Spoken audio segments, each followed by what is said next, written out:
Live from Toronto, Canada, The Conspiracy Show with Richard Serrett from Zoomer Radio, AM 740. And welcome to the Audio Imaginarium. Come on in, weary traveler, hang your cloak on a peg, grab a stool and come gather round the fire. There are stories to be told, and you are among friends. James Corbett of the Corbett Report is standing by in the first hour to discuss the lockdown, the great monetary reset, and more. In the second hour, I had an opportunity to speak with retired U.S. Army Lieutenant Colonel. I know we say lieutenant up here in Canada, but he's an American, so it's retired U.S. Army Lieutenant Colonel Bob McGinnis. I spoke with him a few days ago, Friday actually, about communist Chinese infiltration here in Canada and in the United States. We also talked about the U.S. election, and you'll hear how that conversation went in hour two. Carlos Cagina is the technical producer. Ryan White is the live stream producer. We're live streaming hour one on my YouTube channel, Strange Planet. Hour two will be uploaded to YouTube in a few days. So again, hour one is being live streamed on the YouTube channel. Hour two, give us a couple days because it was pre-recorded.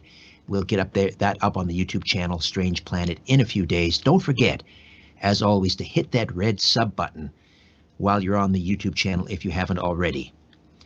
So tonight, we continue to hammer away at the case-demic lockdown. Besides the continuing saga of the U.S. election, which we'll touch on in hour two, the lockdown is really the only story. It's the story of the century. We are living in truly historic times, and people, I think, are slowly waking up to the idea that the lockdown is in part.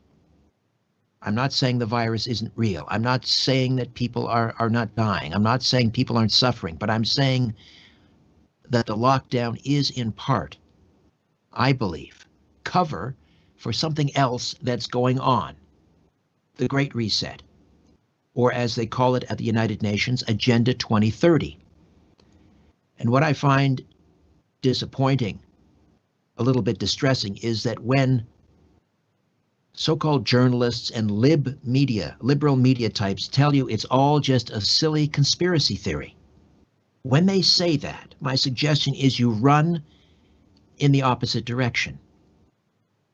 If they say that, oh, this Great Reset is just a bunch of nonsense, it's a silly conspiracy theory, it simply means they're not paying attention, or worse.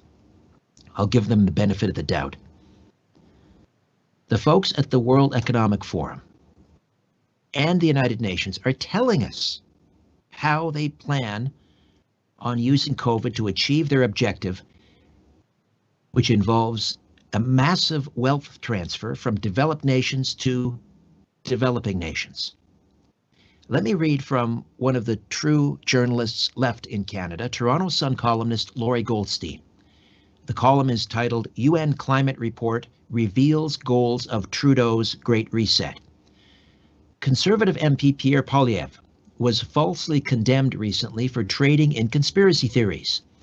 His accusers were liberals, with a capital L, and liberal media who misrepresented what the Great Reset of society advocated by Prime Minister Justin Trudeau, the World Economic Forum, and the United Nations, where it's called the 2030 Agenda for Sustainable Development, means. It means what Poilievre said it means. Global elites using the COVID-19 pandemic and recession to fundamentally reshape society, reduce economic freedom, and transfer wealth from the developed to the developing world.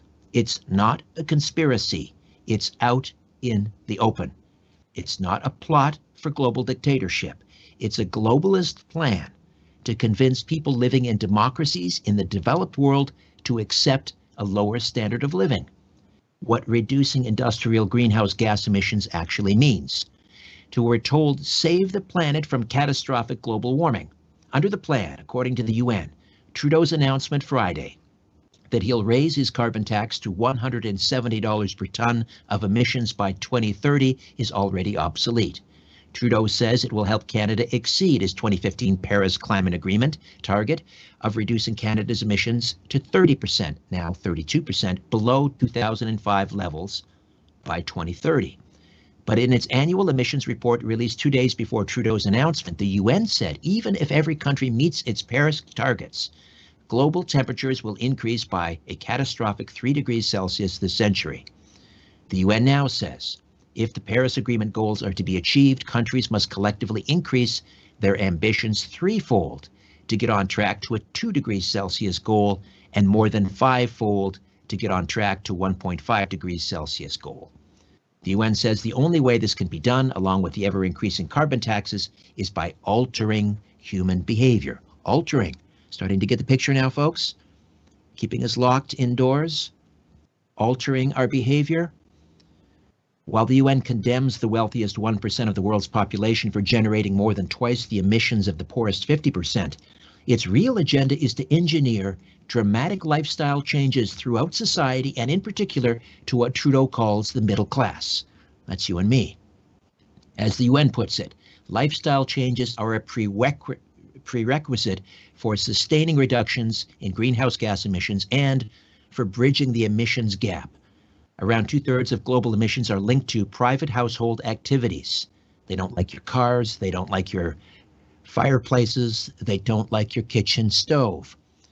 Those are my words. Reducing emissions through lifestyle changes requires changing both broader systemic conditions and individual actions.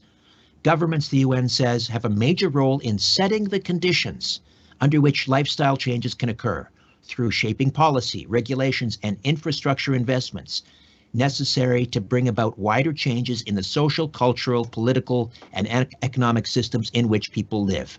How? Well, the UN is explicit. COVID-19 has provided insight into how rapid lifestyle changes can be brought about by governments. The lockdown period in many countries may be long enough to establish new, lasting routines if supported by longer-term measures. In planning the recovery from COVID-19, governments have an opportunity to catalyze low-carbon lifestyle changes by disrupting entrenched practices.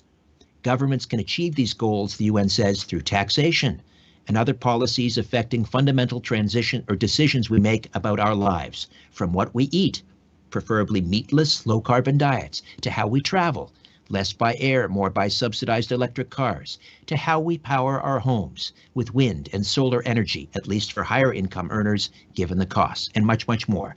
That's what Trudeau means by the Great Reset. Canadians deserve the truth before deciding if they support it. Well, I've been talking about this for 20 years. I'm so glad fine journalists like Laurie Goldstein and Brian Lilly, to name another, are on side on this. And it's not a conspiracy theory, it's a conspiracy fact. In fact, I may have to change the name of my show. It's all going mainstream.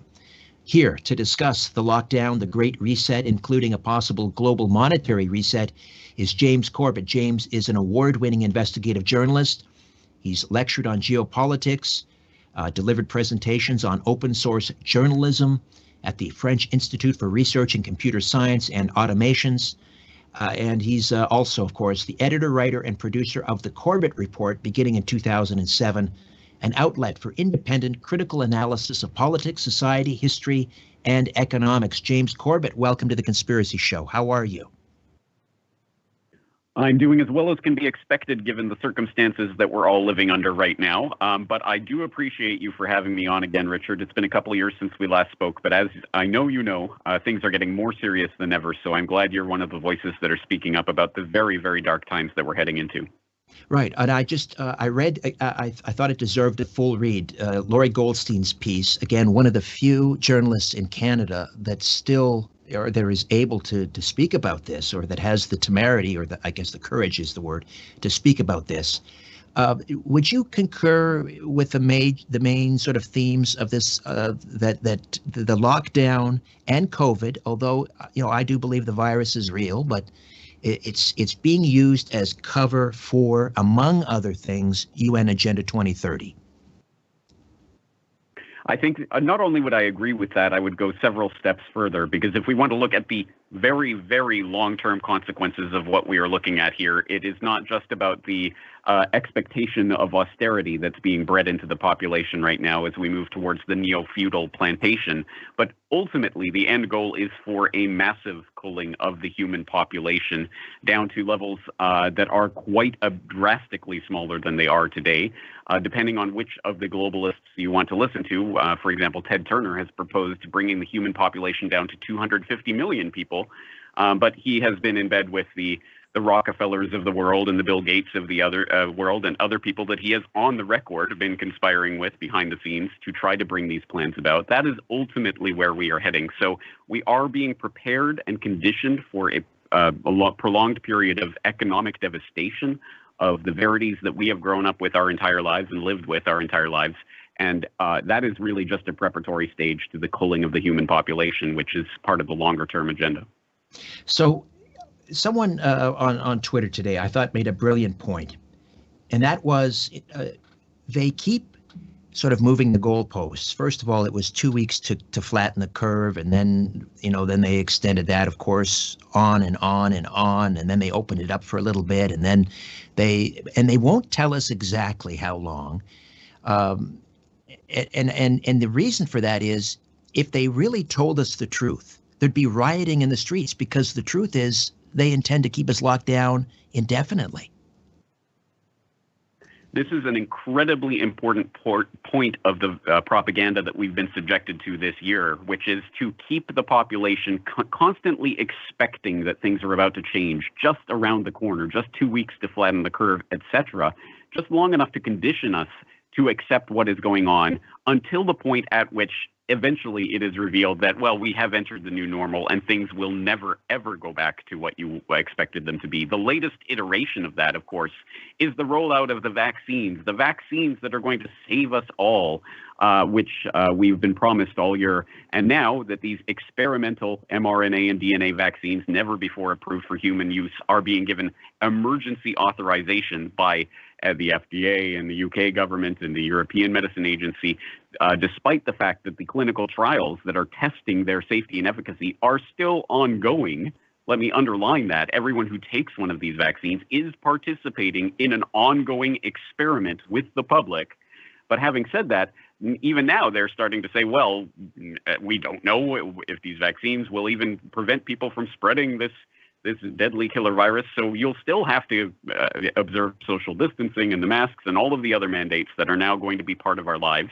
I have a message for your audience tonight, which is that the things that you have been conditioned to accept over the past several months are going to be part of your lives for the foreseeable future if the people who are in these unelected positions of public health authority have their way. They are not going to relinquish this power anytime soon until we start rejecting the principles at base that healthy people need to lock themselves away inside their homes, because we are now all responsible for everyone else's health, completely subverting the basic principles that we have structured our entire society on for centuries. This is insanity. We have to reject it at its root before this becomes part of the public consciousness. Well, I've been saying for some time that a free people, if you truly believe in individual liberty and civil liberties, a free people are best suited to manage their own risk. We do that every day when we get behind the wheel of an automobile. Every day we go to work. We have to be allowed to manage our own risk. We're adults. Democracies and a republic are designed for a free and moral and responsible people. We have to be allowed to manage it on our own. Not, the government can't be our parents. That's not the way it works in Western civilization. That is exactly the case, and that is exactly the point. I made a video back in, I believe, April of this year, trying to get at the root of what's going on right now, called What No One Is Saying About the Corona Crisis, in which I attempted to articulate this point. I have no authority or ability to control you or your body, and I would not even presume to stop someone who wants to isolate themselves because they are afraid of a virus or any sort of pathogen. They want to protect themselves. I have no ability and no interest in telling those people what they should or shouldn't do. If they want to hermetically seal themselves off from the rest of humanity for the rest of their lives, I say, go for it. I have no ability to stop you. I don't want to stop you. Having said that, all I ask in return is my ability to live my life. And again, you can take any precautions that you want. I will take the precautions that I deem necessary to protect my own life and my own health. And that is the way that we structure society, in a way that we can all function. But no, now we're starting to get this new idea being inculcated in the public that we are all responsible for everyone else's health. So we, healthy people, have to isolate ourselves. This has nothing to do with a virus. This is about control, and it is exactly in line with the rollout for a global Great Reset, as they themselves are calling it, to basically institute measures of strictures and control on the human population that have never before been imaginable, but just now are becoming technologically feasible. Right. And put another way, I agree with everything you said. There's another saying that my freedom does not end where your fear begins. To what extent, James, do you think that Agenda 2030 is also just sort of another layer? I mean, people, regular listeners to this program, know my beliefs about anthropogenic global warming. I think it's a hoax. And so they're telling us that in order to save the planet from catastrophic man-made global warming, they have to keep us locked down. So I mean, that's just another sort of layer to this hoax, right? It absolutely is, and you will notice that these agendas that are being rolled out right now dovetail perfectly, because the agenda itself is the actual point, and whatever sort of excuses that they lay on top of that point are really just excuses that they are using to drive it into the public consciousness. And for many decades now, as I know you know, they have attempted to use the climate change myths to try to put fear into the public, to motivate them to change their lifestyle. That wasn't going quickly enough. It was unlikely they were going to achieve their Agenda 2030 dreams just on the back of that particular hoax. So they have rolled out another hoax that seems to be working a lot more effectively for the would-be controllers of society. And again, this is going exactly according to plans that have been war-gamed out, not just in Event 201, which I'm sure your audience has probably heard about, the event simulating a globally spreading coronavirus last October, co-hosted by the World Economic Forum, the Bill and Melinda Gates Foundation, and Johns Hopkins, but also in numerous exercises, Crimson Contagion and others, that have been wargaming out the different ways that essentially the medical martial law scenario that we are seeing playing out across much of the world right now was laid carefully. The infrastructure for that was carefully laid out. And so we are basically living through a convenient excuse for a long-planned agenda. And that's laid out in pretty clear detail with the Agenda 2030 ideas, the Sustainable Development Goals. Of course, it's covered in the woolly rhetoric that we've all been trained to clap like seals when we hear, oh, it's about sustainability and growth and equality and inclusion. But of course, all of this is really just prepping us for the neo-feudal plantation, in which we will be, at best, the cattle that are allowed to live on the increasingly small reservation, while the people who are running this agenda, of course, will monopolize the world's resources. James Corbett from the Corbett Report is with me for the hour. Just a reminder, coming up in hour two, retired U.S. Army Lieutenant Colonel Bob McGinnis on the communist Chinese infiltration into Canada, the United States, also perhaps involved in rigging the U.S. election. But that's just another conspiracy theory, right, folks? All right. We are heading into a break in about 3 minutes here, James. I just wanted to quickly get into this, or start this part of the conversation, and we'll continue after the break. And that is this idea of transferring wealth from the developed world, which is the West, Canada, the United States, Japan, Europe, to the developing world. As far as I can recall, China is still considered, even though it's an economic powerhouse, still considered part of the developing world. And of course, we see that they're not reducing emissions; they're bringing more and more coal-fired plants online. Is this really, if we break it down, about transferring wealth to China? This is about the creation of a convenient boogeyman for the Cold War of the 21st century, in the same way that the Cold War of the 20th century was perpetuated by the Lend-Lease agreements and other ways that Wall Street and the banking class really did prop up the Soviet Union as a convenient Potemkin village, the scary boogeyman against which the same interests that control the American empire could use to basically corral their own population. That exact same dynamic is being set up in the 21st century with the deliberate buildup of China as the economic juggernaut that it is becoming, completely on the back of the carefully laid infrastructure of Wall Street and the corporatocracy that has essentially offshored so much of the wealth of the West to China over the past couple of decades. And now that economic juggernaut has been created and it is increasingly becoming a geopolitical juggernaut, it is now becoming the boogeyman for this 21st century new Cold War conflict, which will again be used to control populations at home, first and foremost. It could eventuate in some sort of geopolitical act, but it doesn't necessarily have to, as the 20th century Cold War template shows. Just as long as it can be used to control populations at home.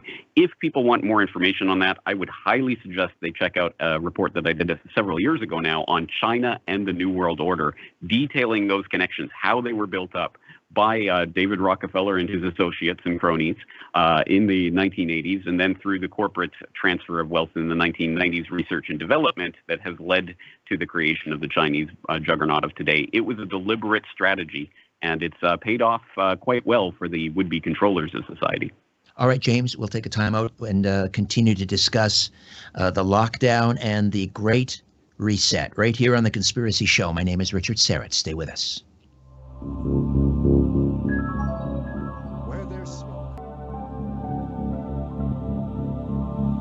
Where there's smoke, there's The Conspiracy Show with Richard Serrett from Zoomer Radio.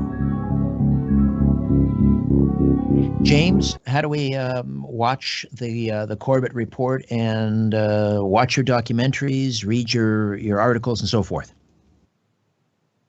All of my work is available 100% for free to the public at corbettreport.com, CORBETT report.com. I am on YouTube, unfortunately. As we know, it is a heavily censored platform at this point, but I'm also on various other social media platforms. But corbettreport.com is the best way to find my work.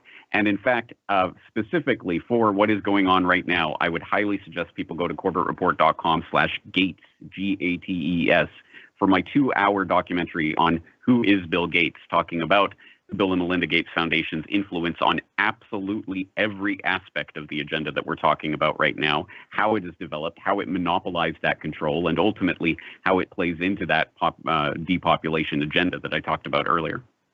So Agenda 2030, rather, the idea that, at least this is where I think it's going, and we hear things with like sustainable development, and we hear things like smart housing.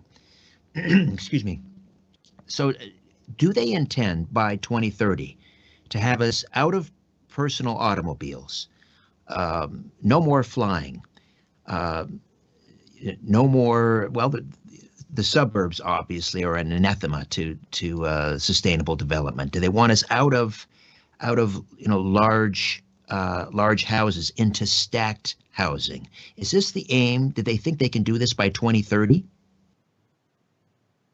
I think 2030 might be aspirational, but it is increasingly looking like it could be possible, considering how far and how fast they've pushed the agenda this year. In fact, if you had asked me at the beginning of the year if 2030 was a feasible date for this plan, I would have said, well, not really. But as we have seen over the course of this year, perhaps things could be moved along on that timeline. But regardless of whether or not we reach it by 2030, I think that is ultimately where we are being pushed right now. And it is part of a much longer agenda. In fact, as you said, Agenda 21, I mean Agenda 2030, because of course, I think the original plan was to get here by the 21st century, by 2000, 2001. That timeline didn't add up, so it was pushed back and pushed back. It became Agenda 2030. It will become Agenda 2050 if they don't achieve it by 2030, unless we fundamentally start to remove these organizations and bodies that are imposing these strictures of control on the human population right now.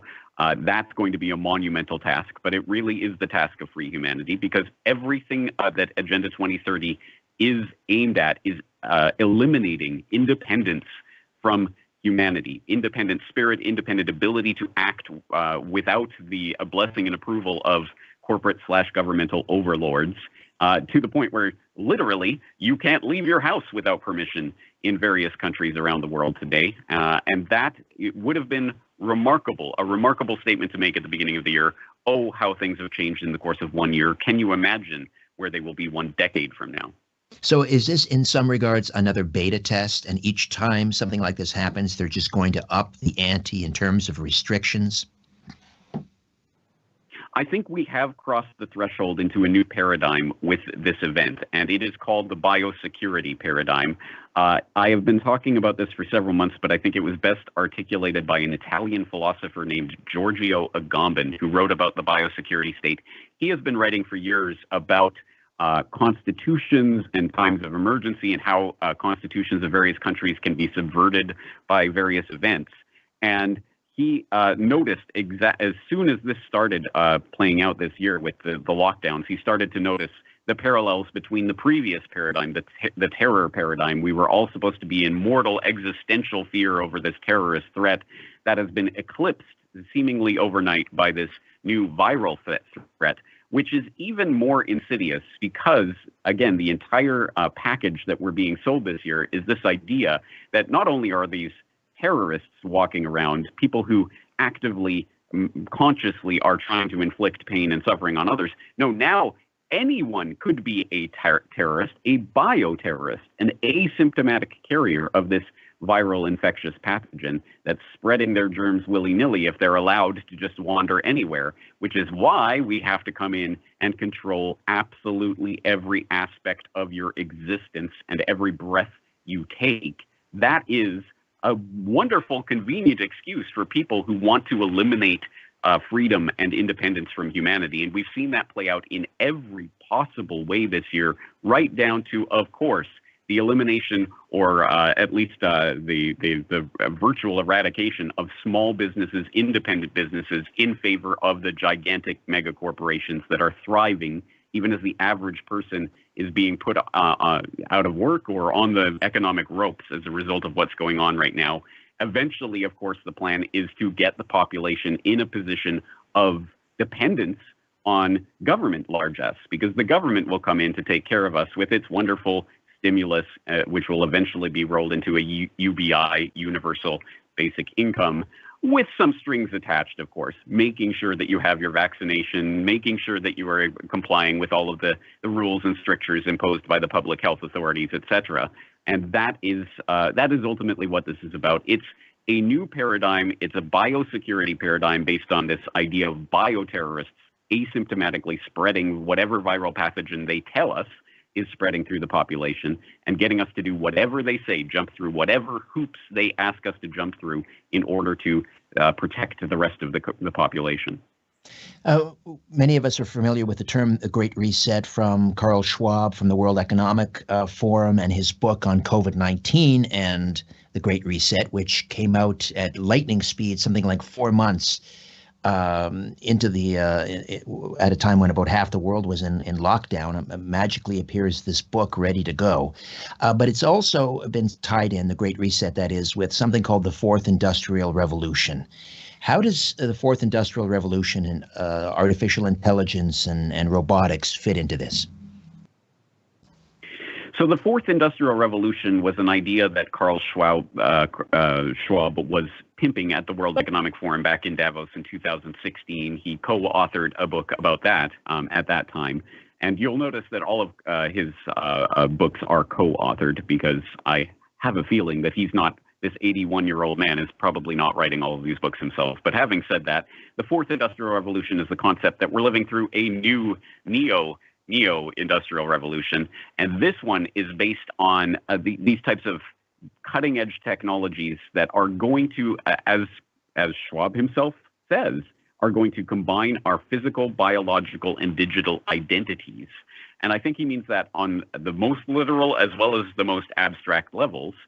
very literally, I think this has to do with the coordinated agenda to roll out a biometric identification grid that is being forwarded by suspects that you wouldn't necessarily suspect. Of course, there are purpose-made NGOs that have been created for this, like ID 2020, with, of course, the backing of the Bill and Melinda Gates Foundation. But less obviously, you have organizations like Gavi, the Vaccine Alliance, which is a quasi NGO. I'm not sure exactly what it is. It involves participation with the big pharma manufacturers to ensure access and healthy growth of vaccine markets.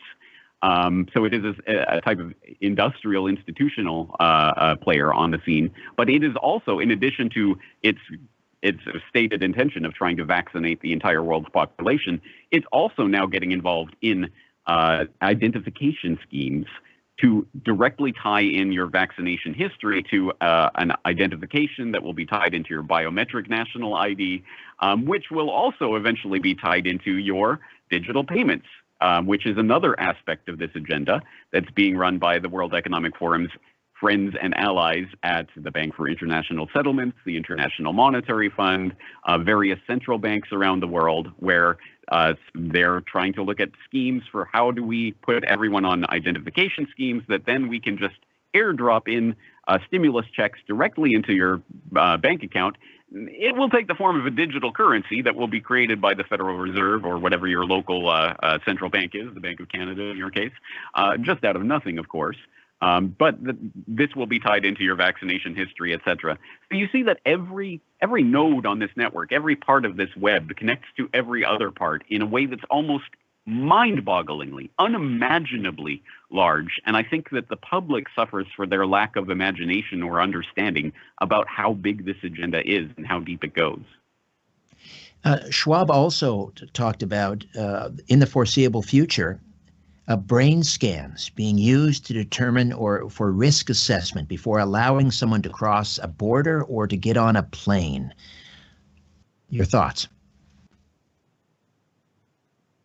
Again, I think the average person in the public has no idea the types of technologies that are being proposed and are being actively worked on and developed at the moment. And one of those are, of course, as we have occasionally caught glimpse of here and there coming out of various researchers, is this idea that there are going to be increasingly effective brain scans of various sorts that will be able to essentially read people's intentions and thus will be good screening tools at national borders, etc. Again, it sounds like science fiction fantasy, and I am inclined to believe that, like lie detector tests and other such pieces of criminal forensic work that have been proven and demonstrated to be scientifically useless, but are still admitted as actual evidence in courtrooms. I think the mind-reading technology of the future that Schwab and others are promoting, and I think I called him Carl earlier, of course it's Klaus Schwab, are chicanery and probably will not actually work. But as long as the public believes that these technologies work, and, oh, well, the computer said that you are a terrorist, the computer said that you are thinking of doing X, Y, or Z, then we can arrest you for that in the pre-crime nightmare scenario that's coming into play. And again, people think if they were just listening to us talk about this, they might think that we are the crazy, weirdo conspiracy theorists that are talking about this. No. It is the Klaus Schwabs and others of the world who are in a position to know about this technology, to actively fund it into existence, to create the infrastructure that is rolling it out right now, that are the ones that are talking about this. Go and read their words directly. Go and read their writings about these things. Listen to their talks. We are not the ones making this up. They are the ones that are saying this and are in some way preparing the public for that to become a reality. Welcome to your socialist dystopian future, folks. James Corbett stays with me, back with more of The Conspiracy Show right after this. This is no place for the naive. Where there's smoke, there's The Conspiracy Show with Richard Syrett from Zoomer Radio. Award-winning investigative journalist, writer, producer, editor of the Corbett Report, James Corbett is with us. James, how did the World Economic Forum, the United Nations, how did they get Western leaders people like our premier and his cabinet. How did they get them on board with this? Is it, I mean, granted, some of our leaders are not our best and brightest. They're ambitious. They have political aspirations, but they're not, the sharpest tool in the shed. But how did they get them to go along with this, or do they not see what's happening? Why can't they see what's happening? Well, I think part of the problem actually is the public's acceptance of these people as leaders rather than misleaders, and rather than what they really are, which is puppets to be strung along by people who are really pulling their strings. And the people who are really pulling the strings, as always, are the ones writing the checks, or the ones more accurately creating the money out of nothing through the banking system itself.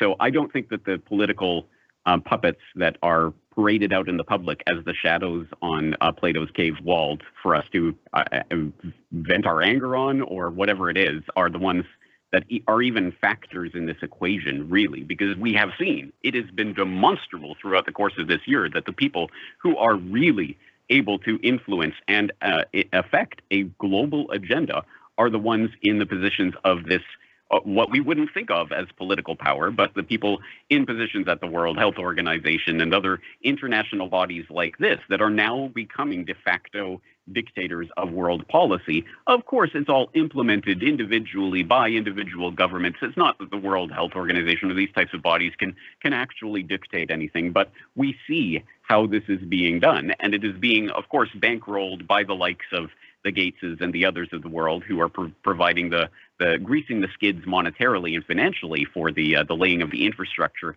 that is the real governing principle of the societies that we're living in. The politicians, the voting booth is the child's steering wheel that you give to the child in the car to make them feel like they're doing something. It does nothing to change this agenda. And until the public understands that, then they will not have any chance of actively and effectively resisting this agenda. I want to talk a little bit about going back to the monetary system and the global reset on the monetary system. Our Deputy Prime Minister and Finance Minister, Chrystia Freeland, seemed like she was telegraphing her government's intentions. A couple of weeks ago, or maybe a week ago, she mentioned, and this video is available, anyone can see it on YouTube, she talked about how she was looking for suggestions on how her government could access or tap into the $1.5 billion that Canadians have in savings as a way of stimulating the economy post-COVID. It seemed to me, again, that she's telegraphing, when looking for a way, I don't know, to claw back or to bail in.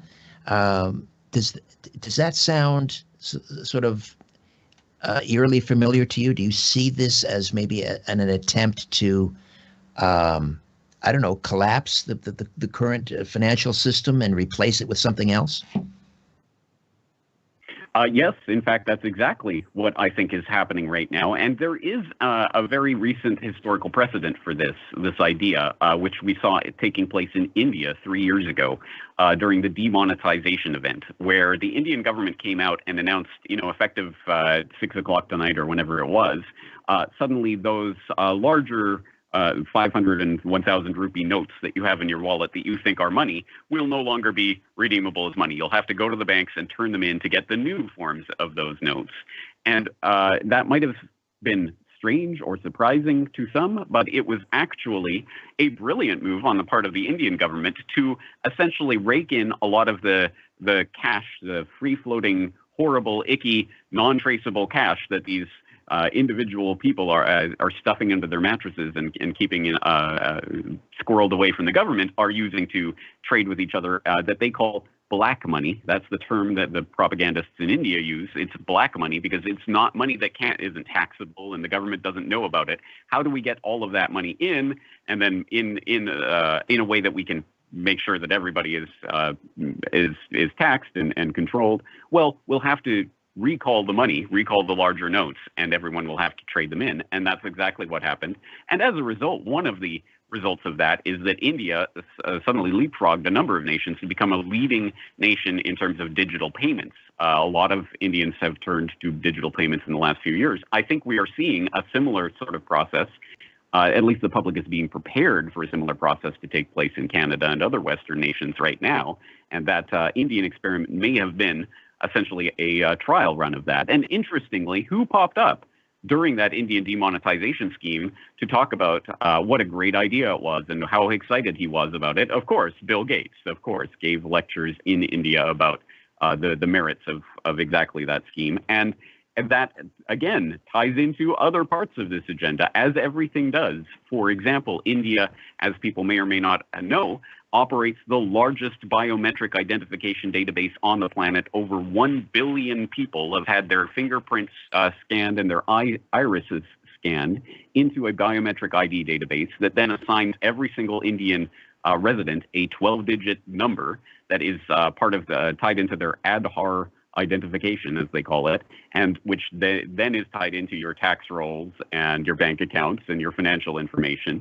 So all of this goes together. They are creating the biometric identification database that will be tied into your financial information, which will eventually, the longer-term goal is for it to be 100% digital, so that the central banks can literally directly control every single transaction that you make. I cannot stress this enough. When we are giving up the idea of cash flowing in our society in whatever form, we are giving up the most fundamental layer of economic freedom that we have, which is the ability to transact with others voluntarily in the way that we wish. Now, literally, central bankers like the managing director of the Bank for International Settlements, Augustin Carstens, was just on a live stream with the head of the IMF and other central bankers, gloating, rubbing his hands in glee about the amount of control that these central bank digital currencies will give the central bankers to monitor and control and potentially stop every single transaction in the economy. This is the game for all the marbles, and once that system goes into place, there will be very little chance for resistance against this agenda. All right, James, we'll take one final time out and come back, continue discussing the lockdown, the global monetary reset, and more. The Conspiracy Show continues in mere moments. Stay with us.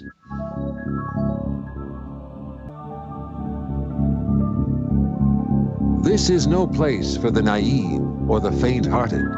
The Conspiracy Show with Richard Syrett from Zoomer Radio. So, James, would you be concerned about having money inside the banking system? I mean, should we be concerned about our savings, our $1.5 billion in savings in this country and others around the world? Yes, we should. And for many reasons, not only because I think that we are being engineered into an economic crash, the likes of which we haven't seen for at least a century, but also because, as I say, the longer term agenda is essentially to eliminate any prospect of economic freedom from the human population. And that is really the most worrying thing of all. So I'm not sure, even if you were allowed to maintain your dollars or whatever they end up being called after the transitionary event takes place, even if you were allowed to retain them, what is the use if you cannot spend them in the way that you like? Once that control is taken out of your hands, the value of actual transaction becomes nil.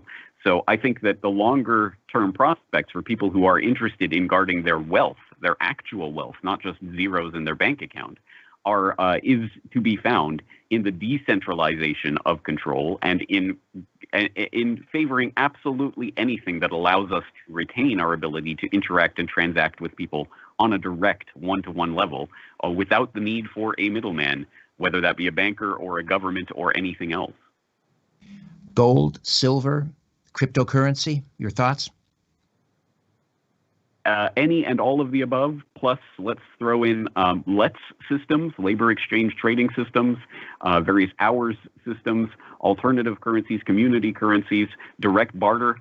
There are many, many, many ways to transact outside of this system of control. And I think we really should be learning to flex that muscle right now, because it is not going to get any easier as we get further into this. And as I always like to stress, no matter what systems or fancy monetary ideas that you come up with, the underlying base for any form of currency is going to be community. If you do not have a community of people that you know and can trust in some sense, upon which to create the relations that will form the basis for that currency that you're going to use to exchange in, then you will not be able to do it. You cannot put the cart before the horse. You have to have a community first and foremost. And that's exactly, I think, precisely why we are being encouraged to lock ourselves in our own homes and to stop all human contact that isn't intermediated by the big tech companies. It's because our ability to interact with each other really is the greatest threat to this agenda, which points again to the direction that we should be heading in, which is exactly in the opposite direction we're being told to head in. We need to maintain our actual contact in the real world with other real human beings to form those communities, to form the basis for a real and lasting and meaningful opposition to this agenda. How else do we resist and fight back? The only resistance that is really going to matter, that is going to make a difference to this at this point, is organized disobedience. We are going to have to disobey orders at some point, which I know is going to be uncomfortable for a lot of people who know themselves to be good, law-abiding people. They're not troublemakers. They do not want to rock the boat. They don't want to resist others or see themselves in that light. But when the system starts to push you against that wall, we do have to stand against it. And I think the way to do that is through disobedience. And that's going to have to take many different forms. And I'm sure everyone out there can see the ways that they can apply that in their own lives. But we're going to have to do that. And I think it will have to be organized to some extent. And I dislike that idea. That goes against my ideas of decentralized and sort of lone wolf resistance to these sorts of agendas. But if enough people aren't doing it, it will be exceptionally easy to pick off the ones that are, which is why we have to support the people who are opening their businesses against public health orders. We have to support our communities in various situations where the police are trying to enforce laws and orders that we know are against the flourishing of humanity. And I don't take these ideas lightly. I think we really have reached an inflection point in human history where people like Klaus Schwab and others are openly now talking about the end of humanity. Not my words. That is what they are talking about with the transhuman revolution, the fourth industrial revolution. If we want to preserve humanity itself, I think we have to resist this agenda, and we have to stop simply obeying dictates and obeying the orders of these unelected public health authorities. I'm not telling anyone to take any particular action or not to take any particular action to protect themselves in whatever way they feel they need to take in order to protect their health. That isn't what this is about. This is about being able to have the choice to interact with others in the way that you want. And that is the base level of what this should be directed at. Where is the media? I mean, there are a few journalists. You are one. I mentioned Laurie Goldstein, who I think is kind of a little bit late coming to the dance, but God bless him, he's aware now of what's happening. But where are the rest of them? They are supposed to be sort of, our last best hope to keep people accountable. They are supposed to afflict the comfortable and give comfort to the afflicted, and they are doing neither. Where are they? What has happened? Well, unfortunately, the business model that has pertained to the media industry over the course of the last century has involved greater and greater centralization of media control in fewer and fewer hands, and those hands are inevitably connected to the corporatocracy, the banking establishment, the international institutions. That is where the money for these operations, these mass media platforms, has traditionally come from, and that's why we see them all trending broadly in the same direction. You do see voices here and there that go against the grain, but they are few and far between and are generally stamped out when they start to make a real difference, which is, again, why the flourishing of independent media, like what you are doing, what I am doing, what others are doing, that has been largely facilitated by what is happening online or has been happening online for the past couple of decades, is such an existential threat to the dinosaur media model of these mass media purveyors, and why it is now being so obviously stamped out or squelched out by these various censorship policies and practices, which is why it is exceptionally important for people to be supporting the independent media that is bringing this from a genuinely independent perspective, that aren't taking paychecks from big pharma or whatever else to sell you the next snake oil. Unfortunately, nothing is free, and people have to support the people who are actually doing this independently, or else all you will get is the advertiser-supported corporate dross of the mainstream media that has been selling you and your family down the river for generations now. How much longer do you think you'll be allowed to continue to do what you do? In the form that I'm doing it right now, I would be surprised if I even make it to the end of the year. I do have a report coming out on the future of vaccines and vaccine technology, or at least what they call vaccines. But of course, given the types of mRNA and DNA vaccines and the bioelectronics and the other sorts of things that are being worked on right now, I'm not sure that you could even call them vaccines. But I am doing a report on that type of technology and what is coming in the future. And that, of course, is one of the big verboten things that you cannot mention on any social media platform, or else you will be censored. So I expect I will be censored from mainstream platforms in the coming months. But having said that, I have been preparing for this for years. In fact, over a decade ago, I was supporting independent upstarts that were trying to form video sharing platforms in competition to YouTube. I've been supporting these ideas for a long time. So now I am on various alternative social media platforms where I think there will still be ways to get the word out, at least for the time being. But it is getting harder, and it will continue to get harder. And that's why, again, I think people need to actively be seeking out and supporting the people who are bringing this information. James, once again, how do we watch your videos, your documentaries, read your articles? CorbettReport.com. Again, everything I do is 100% freely available to the public. Of course, I do rely on the support of people out there, but I never ask people to support my work unless they have already seen my reports and know the quality of the work that I deliver.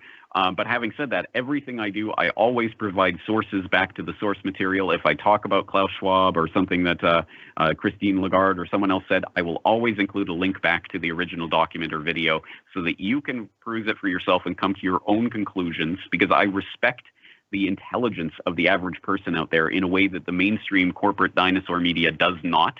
They try to tell you what to think, and they try to keep you away from the actual sources of information. I am the exact opposite. I exhort you to go to the original sources so you can see I'm not the crazy crackpot talking about this. It is the Klaus Schwabs of the world who are talking about these crazy ideas, and this is their stated agenda. And that's why it is extremely important that we become aware of it so that we can more effectively combat it. James, you're doing great work. I wish we had 1,000 like you over here in Canada. We need that so badly. Thank you so much for this. Thank you for doing what you do. It is more important than it ever has been. James Corbett, The Corbett Report. All right, when we come back, retired U.S. Army Lieutenant Colonel Bob McGinnis on Communist China's infiltration of Canada, the United States, plus a little bit on the U.S. election. Back with more in a moment. Stay with us. This is no